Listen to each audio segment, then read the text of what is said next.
एक बार मुल्ला नसीरुद्दीन मक्का और मदीना की यात्रा पर निकलते हैं। तीर्थयात्रा करते हुए जब वह मक्का पहुंचे तो उन्हें मस्जिद के बाहर एक परेशान पर्यटक घूमता दिखा। उस वक्त पर्यटक की नज़र भी मुल्ला पर पड़ी। वह तुरंत मुल्ला नसरुद्दीन के पास पहुंचा और कहने लगा कि आप यहीं के रहने वाले लगते हैं। क्या आपको इस मस्जिद के बारे में कुछ पता है जो आप मुझे बता सकते हो?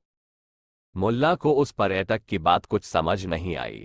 तब उसने समझाया कि वह घूमने के लिए मक्का आया है, लेकिन उसकी पर्यटक वाली किताब कहीं खो गई है। उस किताब की मदद से वह हर जगह के बारे में अच्छे से समझ लेता है और वहां की सभी जानी मानी जगह घूमता है। अब किताब न होने की वजह से मस्जिद के बारे में कुछ भी समझ नहीं आ रहा है। ये सब सुनकर मुल्ला उससे कहते हैं कि मुझे इस मस्जिद और यहाँ की सभी जगह के बारे में अच्छी तरह से पता है।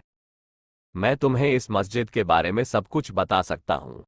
मुल्ला बहुत जोश के साथ पर्यटक को मस्जिद और आसपास की जगह के बारे में बताना शुरू करते हैं।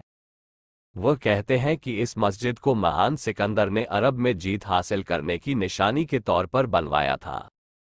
मुल्ला की बातें पर्यटक गौर से सुनने लगता है। तभी उसे ख्याल आता है कि महान सिकंदर यूनानी थे न कि मुस्लिम। फिर वह मुल्ला से कहता है कि मेरी जानकारी के अनुसार सिकंदर यूनानी थे, मुस्लिम नहीं। मुल्ला हंसते हुए कहते हैं कि आप पूरी बातें नहीं जानते हैं। उस जंग में जीत से सिकंदर को बेशुमार दौलत मिलती है। इसे उसने अल्लाह की मेहरबानी समझकर इस्लाम कबूल कर लिया था। मुल्ला की बातों का जवाब देते हुए पर्यटक कहता है कि सिकंदर के दौर में दुनिया में इस्लाम का अस्तित्व ही नहीं था। मुल्ला कहते हैं कि तुम्हारी बात सही है, लेकिन जंग खत्म होने के बाद उन्होंने एक नए धर्म की स्थापना की थी। उसी धर्म को इस्लाम के नाम से जाना गया और सिकंदर इस्लाम धर्म के प्रवर्तक बन गए।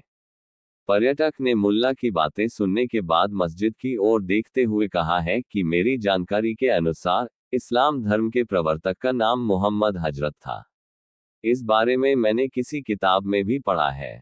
मुल्ला कहते हैं कि तुम्हारी जानकारी सही है, लेकिन पूरी तरह स्पष्ट नहीं है। सिकंदर को ही मोहम्मद हजरत कहा जाता है। उन्होंने नए धर्म को अपनाने के बाद अपना नाम बदलकर मोहम्मद हजरत कर दिया था। पर्यटक कहता है कि यह हैरान करने वाली जानकारी है। फिर वह मुल्ला से पूछता है, लेकिन सिकंदर यानी अलेक्जेंडर का दौर मोहम्मद हजरत से कई सदियों पहले का था। फिर मुल्ला हंसते हुए कहते हैं कि शायद तुम किसी दूसरे सिकंदर की बात कर रहे हो। मैं तुम्हें उस सिकंदर के बारे में बता रहा था जिसे सब मोहम्मद के नाम से जानते थे। कहानी से सीख, अपनी जानकारी पर भरोसा रखना चाहिए। कई बार गलतफहमी की वजह से लोग ऐसी जानकारी दे देते हैं जो सही नहीं होती।